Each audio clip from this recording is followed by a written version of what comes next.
ஓடிடியில் இப்போ ஸ்ட்ரீம் ஆகிட்டு இருக்கிற தி டோர் படத்தோட ரிவ்யூ நம்ம பார்த்துடலாம்.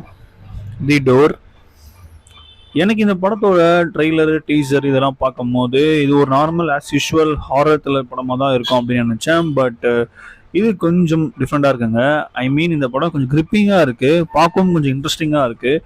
நிறைய ஹாரர் மூமெண்ட்ஸ் படத்தில் இருக்குது. அது சம்டைம்ஸ் சில பேருக்கு என்னடா இதெல்லாம் ஒரு ஹாரர் அப்படின்ற மாதிரி தோணும், சில பேருக்கு அது கொஞ்சம் பயமாகவும் இருக்கலாம். ஏன் சொல்கிறேன்னா, ரெகுலராக ஹாரரு வெப் சீரிஸ் இந்த மாதிரி படங்கள்லாம் பார்த்தவங்களுக்கு இந்த படம் வந்து ரொம்ப சுமாரான படமாக இருக்கும். பட் எப்பயாவது ஒரு வாட்டி இந்த ஹாரரு த்ரில்லர் அந்த மாதிரி படம் பார்க்குறவங்களுக்கு இந்த படம் ஒரு டீசெண்டான படமாக இருக்குங்க. எனக்கு இந்த படம் வந்து ஒரு டீசெண்டான படமாகவும் இருந்தது. கண்டிப்பாக இந்த படத்தை ஒன் டைம் ஷுவராக பார்க்கலாம், அதில் எந்த விதமான டவுட்டுமே இல்லை. டிசப்பாயின்மெண்ட் இருக்காது. பட் இன்னும் கொஞ்சம் பெட்டராக பண்ணிக்கலாம். பட் எனிவே ஓவராலாக இந்த ஹாரர் த்ரில்லர் ஃபேன்ஸுக்கு இந்த படம் நல்லா தான் இருக்கும், பார்க்கலாம்.